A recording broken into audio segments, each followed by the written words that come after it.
We're looking at an amazing ancient Chinese bronze vessel, one that's about 3,000 years old. Objects like this were made to be used in elaborate ritual banquets offered to deceased ancestors. For a pitcher or a ewer like this, it's thought that its particular function would have been containing warm liquids. That's why it's got a lid. Probably wine made from brewed grains, the ancestral version of sake that we know today. Ancestor worship is such an important part of Chinese culture, and this is during the Shang Dynasty when this practice emerges. Ancestor worship has a very long history in China. We can be very confident about its existence during the Shang Dynasty because bronze containers that were used in ritual ceremonies often bear inscriptions, and the inscriptions name deceased ancestors. My deceased father Ding, my deceased mother Wu. So we know that these objects had close associations with deceased family members. And they were often found in tombs. Vessels like this were made for use during life. They're often taken to the grave because they were treasured objects. And there was a sense that ancestor worship had to continue in the afterlife. I think it's important for us to talk about how difficult it was to make these objects. The advent of the use of bronze signifies an important turn in human history. Bronze is a man-made medium, so it illustrates very clearly the advent of the human ability to manufacture materials that don't occur in nature. Now, for bronze, the constituents do appear in nature. It's copper, tin, and lead. We're looking at the final stage of a very long process that needs to be traced all the way back to the extraction of the raw ore from the earth. Those ores would have been refined and possibly shipped a long distance from their source of extraction to where they would have been used in foundries. And bronze ages in a particular way. And so we're looking at a surface that is very different than when it emerged from its mold.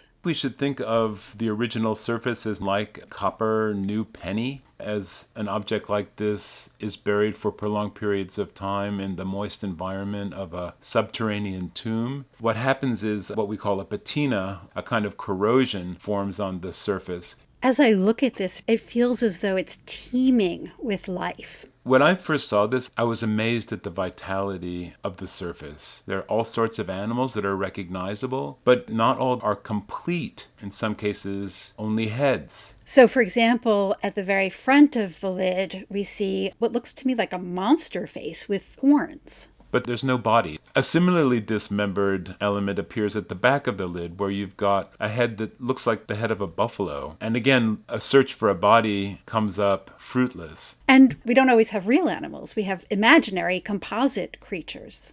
If we look at the buffalo, he's given a pair of very strange horns that are in the form of fish. Not only are these not all real animals, but many of them are quite fantastical. In between the recognizable animals, dragons and elephants and tigers, are these spiral forms that also feel so alive. The tiger looks like he's about to pounce. He's looking over his shoulder, so you get a sense that the artisan knew the animal that he was drawing. My favorite is the standing bird. From a distance, it seems to be represented almost whole. You have him looking straight forward with staring eyes. His beak leaps off the front of the vessel. He's got wings along the flanks of the vessel. Its legs are actually the front pair of legs of the container itself. But when you start looking closer, components of that bird are quite fantastical themselves. The wing takes the shape of a coiled dragon. I wish I knew what a person who was using this vessel 3,000 years ago would have thought when looking at these motifs. When I look at them, a depiction of a world that is in constant flux, where things are emerging and retreating, coming into shape and disappearing, going back and forth between a natural world and a supernatural world.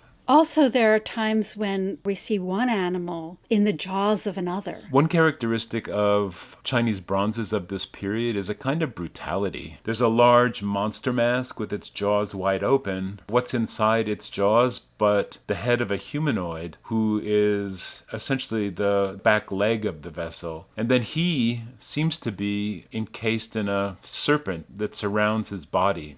There were many cities that were producing bronze vessels, most of them for ritual use. At the advent of the Bronze Age, access to man-made metal like bronze would have been most important for practical reasons, agricultural tools and weapons, for example. What's completely interesting about the Chinese instance is that the resource that could have been used solely for practical reasons of increasing agricultural output or conquering enemies was chiefly reserved for use to create incredibly important ritual objects like containers used in ancestor worship.